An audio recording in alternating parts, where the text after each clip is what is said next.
Good morning. There was a man that wanted to purchase a Ferrari, and so he went to his Franciscan priest and asked him if he would pray a novena for him that he could get a Ferrari. And the Franciscan priest looked at him and he said, "What's a Ferrari?" So he went to the Dominican priest and he asked him if he would pray a novena for him so that he could get a Ferrari. And the Dominican said, "What is a Ferrari?" And then finally he went to a Jesuit priest and asked him if he would pray a novena for him to get a Ferrari. And the Jesuit said, "What's a novena?"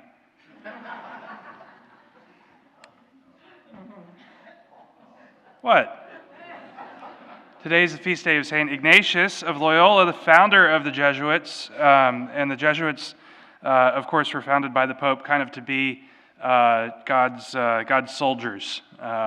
St. Ignatius himself was a Spanish soldier and had a profound conversion experience and was the founder of this great order.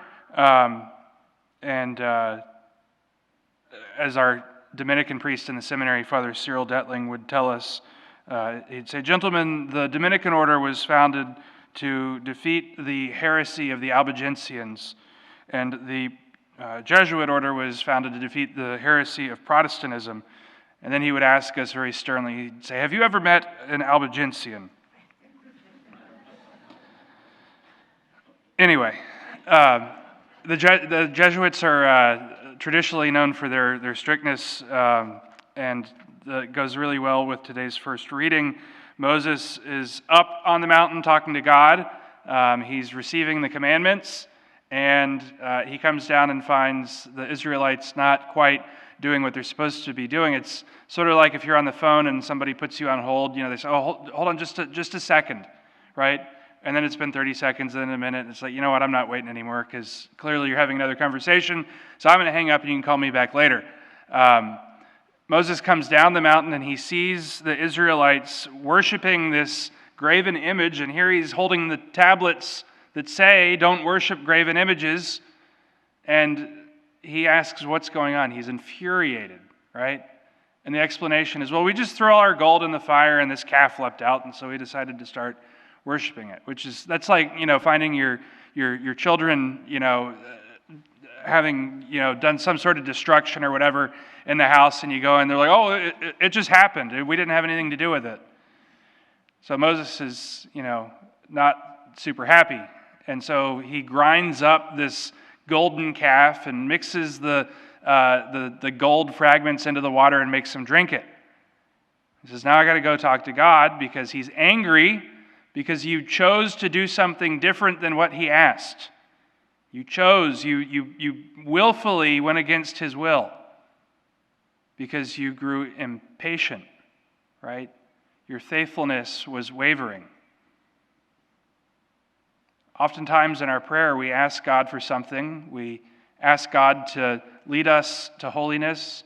We ask God for conversion. We ask God perhaps for healing. We ask God to assist someone else, and it doesn't happen. And we're waiting, and we're saying, "Why is this not happening? This is unfair. I've asked God to help me, to fix me, to heal me. It hasn't happened yet." And unfortunately, at some point, many people will say one of several things. Either, "Well, God's not real because he's not there. He's not helping me. He's not granting me 3 wishes." Or they'll say, "Well, God's there, but I'm going to go to something else, right? I'm going to go to the spirit healer.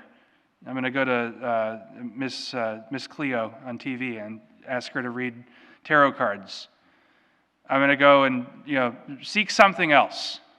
It's not that I don't believe in God. It's just I'm going to make sure that I've got all my options covered."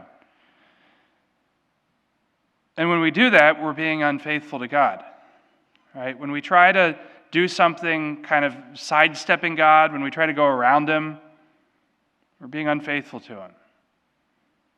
Even if we're saying, no, I still believe in God, we're being unfaithful. Now, fortunately, God's not going to, come down and ground up whatever graven image it is we have, whatever idol that we have, and mix it into the water and make us drink it. But certainly we have to recognize in our lives, are there things that, even subconsciously, that we've kind of taken and put before God, things that we've made into idols, things that we've made into false gods, things that we prize maybe more than our relationship with Christ, things that have more value to us than holiness, than grace?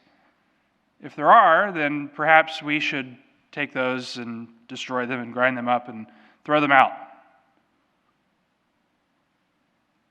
There's a very unfortunate trend over the last several years among Hispanic Catholics that was started by the cartels in Mexico, and it's this like fake saint called Santa Muerte. It means holy death, and it's not real, and it's demonic. And unfortunately, people kind of unwittingly bring this into their house because it looks like something holy. You know, you go to the grocery store and you go to the aisle where the candles are that have, St. Jude and Our Lady of Guadalupe. They'll have Santa Muerte too. And people are like, oh, that looks holy. Let's bring that in the house. And in good faith, they're trying to do something that is holy, when in reality it's just totally opposed to God. And so we have to strive to be careful in our lives when we are worshiping God, right? To worship God as He desires. To recognize that He gives us His commandments, and He expects us to keep them and to follow them.